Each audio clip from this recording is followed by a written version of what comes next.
आपका अधिकार केवल कर्म करने में है, उसके फलों में नहीं। भगवद गीता का ये श्लोक आज भारत की नौकरशाही और शासन व्यवस्था के लिए कितना प्रासंगिक है। क्या नियमों का जाल और फैसलों से डरने की जो संस्कृति है, वही विकसित भारत के रास्ते का सबसे बड़ा स्पीड ब्रेकर है? आज हम आर्थिक सर्वेक्षण के आईने में इसी सवाल के तह तक जाएंगे। सिंप्लीफाइड यूपीएससी बाय पीपीपी में आपका बहुत बहुत स्वागत है। हमारी पूरी टीम की तरफ से हमारे सभी मौजूदा सदस्यों को एक बहुत बड़ा वाला धन्यवाद। आपका समर्थन ही हमारी असली प्रेरणा है। अगर आपको हमारा काम पसंद आ रहा है तो प्लीज़ इस वीडियो को लाइक करें और कमेंट सेक्शन में अपनी राय ज़रूर साझा करें। और अगर आप हमारे काम को समर्थन देना चाहते हैं और आर्थिक रूप से सक्षम हैं, तो हम आपसे विनम्र निवेदन करेंगे कि YouTube पर जॉइन बटन दबाकर हमारी पेड मेंबरशिप लें। इससे हमें आपके लिए ऐसा उपयोगी कंटेंट लगातार लाने में बहुत मदद मिलती है। और हाँ, एक ज़रूरी बात, इस चर्चा के मुफ्त नोट्स और प्रैक्टिस के लिए PYQs हमारे टेलीग्राम चैनल पर उपलब्ध हैं और हमारे लीजेंड YouTube सदस्यों के लिए प्रीमियम नोट्स, अतिरिक्त PYQs और मेंस के सवालों के मॉडल उत्तर हमारे डिस्कॉर्ड चैनल पर मौजूद हैं। दोनों के लिंक डिस्क्रिप्शन में हैं। तो चलिए इस गहरी पड़ताल को शुरू करते हैं। आज हम आर्थिक सर्वेक्षण 2025-26 के अध्याय 16 भाग 2 का विश्लेषण कर रहे हैं। शीर्षक है रणनीतिक लचीलापन और सामरिक अनिवार्यता का निर्माण, राज्य, निजी क्षेत्र और नागरिकों की भूमिका। सुनने में थोड़ा भारी लगता है, पर इसका सार बहुत दिलचस्प है। सॉफ्टवेयर क्या है? सॉफ्टवेयर, अच्छा, ये अच्छा एंगल है। हाँ, हार्डवेयर तो नीतियां और पैसा है, पर उसे चलाने वाला ऑपरेटिंग सिस्टम यानी हमारी संस्थाएं, हमारी कंपनियां और हम नागरिक, हमारी सोच और क्षमता, वो कहाँ कमजोर है। इस चर्चा में हम इसे यूपीएससी मेंस के जीएस पेपर 2 और 3 के पिछले वर्षों के प्रश्नों मतलब PYQs से भी जोड़कर देखेंगे, ताकि इसकी व्यावहारिक प्रासंगिकता समझ आ सके। चलिए फिर इसी ऑपरेटिंग सिस्टम को डिकोड करते हैं। सर्वेक्षण का एक बहुत बड़ा दावा है। वो ये कहता है कि आज भारत की सबसे बड़ी चुनौती नीतियों या संसाधनों की कमी नहीं, बल्कि राज्य क्षमता यानी स्टेट कैपेसिटी की कमी है। ये सुनने में एक अकादमिक शब्द लगता है, इसका असल मतलब क्या है? बहुत अच्छा सवाल है। देखिए, सर्वेक्षण में सोमनाथन और नटराजन का हवाला दिया गया है। उन्होंने इसे बहुत ही सरल शब्दों में समझाया है। स्टेट कैपेसिटी का मतलब है सरकार की सही काम को सही तरीके से करने की क्षमता। अच्छा। ये सिर्फ अधिकार या पावर की बात नहीं है, ये है नीतियों को जमीनी हकीकत के हिसाब से डिजाइन करने की, उन्हें प्रभावी ढंग से लागू करने की और ये सुनिश्चित करने की संस्थागत काबिलियत कि उनका फायदा आखिरी नागरिक तक पहुंचे। तो अगर क्षमता की कमी है, तो असल में गड़बड़ कहाँ है? ये क्षमता कमजोर क्यों है? क्या हमारे पास काबिल लोग नहीं है? नहीं, लोग तो काबिल हैं, लेकिन जिस सिस्टम में वो काम करते हैं उसकी प्रोत्साहन संरचना मतलब इंसेंटिव स्ट्रक्चर में ही गड़बड़ है। इंसेंटिव स्ट्रक्चर में कैसे? आप सोचिए, हमारी नौकरशाही में एक बहुत गहरी जोखिम से बचने की प्रवृत्ति है, जिसे ब्यूरोक्रेटिक रिस्क अवर्जन कहते हैं। हाँ। एक अधिकारी को गलत फैसला लेने के लिए तो दंडित किया जा सकता है, लेकिन कुछ न करने या फैसला टालने के लिए, हाँ, इनएक्शन के लिए कोई सजा नहीं। बिल्कुल, भले ही उस इनएक्शन से देश का कितना ही बड़ा नुकसान क्यों न हो जाए। वाह, मतलब कि एक अधिकारी के लिए कुछ न करना ज्यादा सुरक्षित है, बजाय इसके कि वो एक साहसिक फैसला ले जो शायद गलत भी हो सकता है। ये तो एक तरह से पूरे सिस्टम को पैरालिसिस की ओर धकेलता है। आपने बिल्कुल सही शब्द इस्तेमाल किया, पैरालिसिस। इसी वजह से अच्छी अच्छी नीतियां भी बस फाइलों में दबकर रह जाती हैं। सर्वेक्षण यही कहता है कि फैसलों की जो बाद में जांच होती है, जैसे ऑडिट और विजिलेंस, उसका डर अधिकारियों को कोई भी नया कदम उठाने से रोकता है। और यहीं पर हिस्टेरिसिस का कॉन्सेप्ट आता है। एक मिनट, हिस्टेरिसिस ये क्या है? इसका मतलब है कि एक अस्थायी नियम भी सिस्टम में अपनी एक स्थायी छाप छोड़ जाता है। उसे हटाना बहुत बहुत मुश्किल हो जाता है, जैसे कोई बुरी आदत। ये तो हमारी निजी जिंदगी जैसा ही है। बुरी आदतें छोड़ना बहुत मुश्किल होता है। तो इसका मतलब ये हुआ कि कोई प्रयोग करना ही नहीं चाहता। बिल्कुल, जबकि सर्वेक्षण कहता है कि आज भारत को एक उद्यमी राज्य यानी एक एंटरप्रेन्योरियल स्टेट की जरूरत है। एक ऐसा राज्य जो प्रयोग करने से न डरे, गलतियों से सीखे और जरूरत पड़ने पर अपना रास्ता बदलने की हिम्मत रखे। और ये बात तो सीधे सीधे 2016 के GS2 के उस प्रश्न से जुड़ती है ना? हाँ बिल्कुल, जिसमें पूछा गया था कि कैसे पारंपरिक नौकरशाही संरचना और संस्कृति ने भारत में सामाजिक आर्थिक विकास की प्रक्रिया में बाधा डाली है। यही वही मूल समस्या है। ये अधिकारियों की संस्कृति बदलने की बात तो समझ आती है, लेकिन इस सिस्टम के अंदर के लोगों की क्षमता कैसे बढ़ाई जाए? यहीं पर मिशन कर्मयोगी की बात आती है। सही कहा ना? एकदम सही। आपका सवाल ही अगले मुद्दे का आधार है। संस्थाएं तो आखिर व्यक्तियों से ही चलती हैं। सर्वेक्षण कहता है कि भारत की प्रशासनिक व्यवस्था कमांड और कंट्रोल के लिए बनी थी, एक औपनिवेशिक विरासत। लेकिन आज की जो जटिल चुनौतियां हैं, उनके लिए ये मॉडल नाकाफी है। तो अब क्या चाहिए? अब हमें जन भागीदारी और नागरिक देवो भव जैसे विचारों के साथ एक नागरिक केंद्रित शासन की जरूरत है। तो मिशन कर्मयोगी इस बदलाव को कैसे लाएगा? क्या ये सिर्फ एक और ट्रेनिंग प्रोग्राम है? नहीं, ये ट्रेनिंग से कहीं ज्यादा है। मिशन कर्मयोगी को क्षमता निर्माण आयोग, मतलब कैपेसिटी बिल्डिंग कमीशन, लागू कर रहा है और इसका फोकस नौकरशाही की पूरी संस्कृति को बदलने पर है। पूरी संस्कृति को? हाँ, ये निश्चित भूमिकाओं यानी रिजिड रोल से हटकर गतिशील क्षमता ढांचे, डायनामिक कैपेबिलिटी फ्रेमवर्क्स की ओर एक बड़ा बदलाव है। इसका जोर इस बात पर है कि एक अधिकारी सिर्फ अपने पद का काम न करे, बल्कि निरंतर सीखे, उसकी योग्यताओं की मैपिंग हो और उसमें निर्णय लेने और नैतिक तर्क जैसी मानवीय क्षमताएं विकसित हों। लेकिन एक सवाल मन में उठता है, क्या सिर्फ ट्रेनिंग और स्किल मैपिंग से दशकों पुरानी जो बाबू कल्चर की मानसिकता है वो बदल सकती है? असल चुनौती तो शायद सत्ता के विकेंद्रीकरण और अधिकारियों को सच में फैसले लेने की आज़ादी देने में होगी। आपकी बात में दम है और ये एक बहुत बड़ी चुनौती है। मिशन कर्मयोगी इसका कोई जादुई समाधान नहीं है, मैं मानती हूँ, पर एक दीर्घकालिक सांस्कृतिक बदलाव की शुरुआत है। ये उस ईथोस यानी नैतिकता और कार्य संस्कृति को मजबूत करने का एक संस्थागत प्रयास है, जिस पर 2025 के GS1 में सवाल भी पूछा गया था। ये मानसिकता बदलने की एक लंबी लड़ाई है, लेकिन इसकी शुरुआत सही दिशा में हुई है। चलिए, अधिकारियों से आगे बढ़ के उन संस्थाओं की बात करते हैं जो पूरे बाजार को नियंत्रित करती हैं, मतलब रेगुलेटर्स जैसे सेबी या RBI। सर्वेक्षण इन्हें राज्य क्षमता का एक बहुत महत्वपूर्ण हिस्सा मानता है। इनके बारे में क्या कहा गया है? देखिए, सर्वेक्षण कहता है कि नियामक यानी रेगुलेटर्स आधुनिक अर्थव्यवस्था की रीढ़ हैं। वो उपभोक्ताओं की रक्षा करते हैं, बाजार को विकसित करते हैं, नियम लागू करते हैं। लेकिन यहाँ एक बहुत बड़ा संतुलन बनाना होता है। इन संस्थाओं के पास विधिक, कार्यकारी और न्यायिक तीनों तरह की शक्तियां होती हैं। ये बहुत बड़ी बात है। हाँ, तीनों शक्तियां एक ही संस्था में। जी, इसलिए इनकी शक्ति और इनकी जवाबदेही के बीच संतुलन साधना ही सबसे बड़ी चुनौती है। और इसी संतुलन के लिए सर्वेक्षण जिम्मेदार विनियमन यानी रिस्पॉन्सिबल रेगुलेशन शब्द का इस्तेमाल करता है। इसका क्या मतलब है? इसका मतलब है कि नियामकों का जो इंस्टीट्यूशनल डिजाइन है वो बहुत मजबूत होना चाहिए।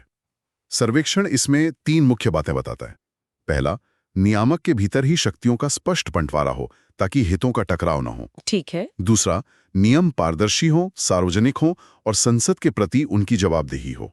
और तीसरा, जो शायद सबसे महत्वपूर्ण है, नियामक कार्रवाई के लिए एक समय सीमा तय हो। समय सीमा, हाँ। अगर उस समय सीमा में फैसला नहीं होता तो देरी के लिए अधिकारियों की भी जवाबदेही होनी चाहिए। ये तीसरा पॉइंट तो बहुत ही जरूरी लगता है।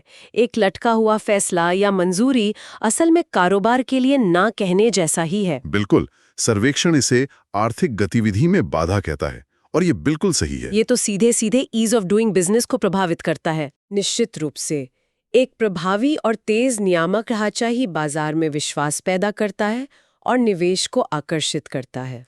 अभी तक हमने सरकार और उसकी संस्थाओं की बात की, लेकिन यहाँ पर सर्वेक्षण एक बहुत दिलचस्प मोड़ लेता है और निजी क्षेत्र पर भी उंगली उठाता है। ये थोड़ा हैरान करने वाला है क्योंकि आमतौर पर सारी जिम्मेदारी सरकार पर डाल दी जाती है। उनका क्या तर्क है? तर्क ये है कि राज्य क्षमता कोई एक तरफा चीज नहीं है। निजी क्षेत्र भी राज्य की क्षमता को आकार देता है। सर्वेक्षण कहता है कि भारत का कॉर्पोरेट जगत एक हाइब्रिड मतलब मिली-जुली स्थिति में है। हाइब्रिड मतलब ये ना तो पूर्वी एशिया जैसे जापान या दक्षिण कोरिया की तरह सरकार का विकास भागीदार है, जो सरकार से बेहतर नीतियों और इंफ्रास्ट्रक्चर की मांग करे, और ना ही ये पश्चिम की तरह पूरी तरह नियमों और खुली प्रतिस्पर्धा से बंधा हुआ है। तो इसका मतलब ये हुआ कि हमारी कंपनियां एक तरह के जुगाड़ वाले कंफर्ट जोन में हैं। ना तो वो सरकार से बेहतरीन बंदरगाह या तेज अदालतों की मांग कर रही हैं और ना ही खुद को ग्लोबल लेवल पर बेस्ट बनाने के लिए मजबूर महसूस कर रही हैं। ये तो एक तरह का डेडलॉक है। आपने इसे बिल्कुल सही समझा। ये एक खतरनाक डेडलॉक है। सर्वेक्षण 3 मुख्य समस्याएं बताता है। पहली, भारतीय कंपनियां राज्य से सक्षमता की मांग करने के बजाय संरक्षण मतलब प्रोटेक्शन और मोलभाव करने की प्रवृत्ति रखती हैं। अच्छा। दूसरी, वे दीर्घकालिक और जोखिम भरे क्षेत्रों जैसे R&D और अत्याधुनिक मैन्युफैक्चरिंग में निवेश से बचती हैं। और तीसरी, जो सबसे जरूरी है, जब कंपनियों को खराब इंफ्रास्ट्रक्चर और जटिल नियमों के साथ काम करने की आदत पड़ जाती है तो वे राज्य पर बेहतर संस्थान बनाने के लिए दबाव ही नहीं डालती। मतलब वो धीमी अदालतों और जटिल नियमों के साथ जीना सीख जाती हैं। बिल्कुल। ये तो बहुत गहरी बात है। सर्वेक्षण में युद्ध के बाद के अमेरिका और जापान का उदाहरण भी दिया गया है ना? हाँ, और वो उदाहरण बहुत शक्तिशाली है। वहां की कंपनियों ने सिर्फ मुनाफा नहीं कमाया बल्कि राष्ट्र निर्माण को अपनी जिम्मेदारी समझा। उन्होंने देश को तकनीकी रूप से उन्नत बनाने, गुणवत्ता के नए मानक स्थापित करने और वैश्विक स्तर पर प्रतिस्पर्धा करने को अपना राष्ट्रीय कर्तव्य माना। सर्वेक्षण का तर्क है कि भारत के निजी क्षेत्र को भी यही सोच अपनाने की जरूरत है। और ये CSR और PPP मॉडल जैसे विषयों से जुड़ता है जिन पर 2013 के GS3 पेपर में सवाल भी पूछे गए थे। हाँ, सही पकड़ा आपने। ठीक है, तो सरकार हो गई, निजी क्षेत्र हो गया, लेकिन फिर सर्वेक्षण एक और कदम आगे बढ़ता है और बात को हम आम नागरिकों तक ले आता है। ये एक आर्थिक दस्तावेज के लिए बहुत ही अनोखा दृष्टिकोण है। हमारी भूमिका के बारे में क्या कहा गया है? यहाँ सह निर्मित क्षमता यानी को प्रोड्यूस्ड कैपेबिलिटी का सिद्धांत आता है। सह निर्मित क्षमता? हाँ, इसका मतलब है कि राज्य की क्षमता अकेले सरकार नहीं बनाती बल्कि नागरिक भी इसमें भागीदार होते हैं। जब नागरिक खुद नियमों का पालन करते हैं तो राज्य का जो प्रवर्तन एनफोर्समेंट का बोझ है वो अपने आप कम हो जाता है। तब राज्य अपनी ऊर्जा और संसाधन ज्यादा जरूरी समस्याओं को सुलझाने में लगा सकते हैं। मतलब अगर हम सब ट्रैफिक लाइट पर रुकना शुरू कर दें तो ट्रैफिक पुलिस की जरूरत अपराध रोकने जैसे ज्यादा महत्वपूर्ण कामों के लिए होगी। ये तो रोजमर्रा की आदतों की बात हो गई। बिल्कुल, क्योंकि विकास मंत्रालयों में नहीं होता, वो घरों, दफ्तरों और कारखानों में होता है। सर्वेक्षण हमारे निजी और सार्वजनिक व्यवहार के बीच एक बहुत बड़े अंतर की ओर इशारा करता है। जैसे हमारे घर अक्सर साफ सुथरे होते हैं लेकिन सार्वजनिक स्थान अक्सर गंदे। ये एक कमजोर सामाजिक अनुबंध, सोशल कॉन्ट्रैक्ट का प्रतीक है।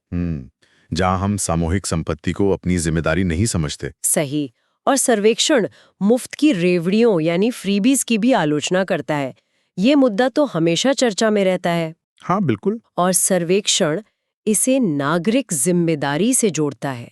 ये कहता है कि मुफ्त की योजनाओं का आर्थिक बोझ अगली पीढ़ी पर पड़ता है, क्योंकि आज लिए गए कर्ज का भुगतान भविष्य में उन्हें ही करना होगा। ये एक नागरिक के रूप में हमारी जिम्मेदारी पर सवाल उठाता है कि क्या हम तात्कालिक लाभ के लिए भविष्य की पीढ़ियों के साथ न्याय कर रहे हैं। ये तो सीधे तौर पर GS पेपर 4 यानी नैतिकता से जुड़ गया। जी। तो इन सब बातों का यानी राज्य क्षमता, निजी क्षेत्र की भूमिका और नागरिक जिम्मेदारी का व्यावहारिक हल क्या है? क्या सर्वेक्षण कोई ठोस रास्ता दिखाता है? हाँ बिल्कुल। इन सब सैद्धांतिक बातों को जमीन पर उतारने के लिए सर्वेक्षण एक ठोस उदाहरण देता है, विनियमन मुक्ति या डीरेगुलेशन। इसे राज्य क्षमता की एक व्यावहारिक परीक्षा के रूप में प्रस्तुत किया गया है। और इसका मतलब राज्य का पीछे हटना नहीं है बल्कि अपनी भूमिका को बदलना है। भूमिका को बदलना, वो कैसे? भूमिका को पुलिसिंग से बदलकर समस्या समाधान करना। मतलब सरकार का काम सिर्फ ये देखना नहीं है कि नियम तोड़े तो नहीं जा रहे, बल्कि ये सुनिश्चित करना है कि नियम ऐसे हों जो विकास में बाधा ही न बने। एक सहायक, एक एनेबलर की भूमिका निभानी है। बिल्कुल। इसके लिए सरकार की अनुपालन कटौती पर टास्क फोर्स काम कर रही है ना? जी। जनवरी 2025 में कैबिनेट सचिव की अध्यक्षता में बनी ये टास्क फोर्स गैर जरूरी, पुराने और जटिल नियमों को हटाने का काम कर रही है। इसमें 5 क्षेत्रों में 23 प्राथमिकता वाले क्षेत्र चुने गए हैं, जैसे भूमि उपयोग, श्रम, निर्माण वगैरह। और सबसे महत्वपूर्ण बात इसकी प्रक्रिया है। ये कोई टॉप डाउन आदेश नहीं है, बल्कि राज्यों के साथ मिलकर काम करना और एक दूसरे के सफल मॉडल से सीखना है। क्या इसके कुछ ठोस परिणाम भी दिख रहे हैं या ये सब अभी कागजों पर ही है? नहीं, परिणाम दिख रहे हैं। सर्वेक्षण कुछ बेहतरीन उदाहरण देता है, जैसे अंडमान और निकोबार में भूमि उपयोग परिवर्तन की प्रक्रिया को ऑनलाइन करने से जो आवेदन सालों से अटके थे वो महीनों में निपट गए। अरे वाह। हाँ, जिससे वहाँ पर्यटन की क्षमता बढ़ी। त्रिपुरा में भूमि, श्रम और अन्य क्षेत्रों में व्यापक सुधारों के बाद निवेशक शिखर सम्मेलन के बाद राज्य में निवेश में उल्लेखनीय वृद्धि हुई है। इस पहल का दूसरा चरण जनवरी 2026 में शुरू हो चुका है, जो दिखाता है कि ये एक निरंतर प्रक्रिया है। तो इस पूरी चर्चा का सार क्या निकला, अगर हमें इसे एक लाइन में समझना हो? मेरे हिसाब से सार ये है कि भारत की अगली बड़ी छलांग सिर्फ 8% या 9% की विकास दर पर निर्भर नहीं करेगी। वो इस बात पर निर्भर करेगी कि हम अपनी राज्य क्षमता को कितना मजबूत बनाते हैं। और ये क्षमता केवल सरकार की जिम्मेदारी नहीं है। बिल्कुल। ये एक प्रतिस्पर्धी निजी क्षेत्र और जिम्मेदार नागरिकों द्वारा मिलकर बनाई जाती है। हाँ, ये एक टीम गेम है और डीरेगुलेशन इसी दिशा में एक व्यवहारिक और जरूरी कदम है। बहुत अच्छे से सारांशित किया आपने। सर्वेक्षण सर मार्क टिली के उद्धरण के साथ समाप्त होता है। भारत को शासक के राज से नागरिक के राज की ओर बढ़ना चाहिए। शासक के राज से नागरिक के राज की ओर। जी, तो सोचने वाला सवाल ये है कि क्या हम अपने दैनिक जीवन में एक छात्र के रूप में, एक पेशेवर के रूप में और एक नागरिक के रूप में शासक द्वारा सब कुछ ठीक किए जाने का इंतजार कर रहे हैं, या अपने छोटे बड़े कार्यों और अनुशासन से उस नागरिक राज का निर्माण कर रहे हैं? इस महत्वपूर्ण चर्चा में शामिल होने के लिए बहुत बहुत धन्यवाद। हम एक बार फिर सबसे अनुरोध करते हैं कि अगर संभव हो तो चैनल को सब्सक्राइब करें, हमारी मेंबरशिप ज्वाइन करें, वीडियो को लाइक करें और कमेंट्स में हमें बताएं कि आप अगला विश्लेषण किस विषय पर चाहते हैं। और हाँ, मुफ्त नोट्स के लिए हमारा टेलीग्राम चैनल और प्रीमियम नोट्स के लिए डिस्कॉर्ड चैनल देखना ना भूलें। अपनी तैयारी जारी रखें। हम जल्द ही एक और गहन विश्लेषण के साथ मिलेंगे। जय हिंद।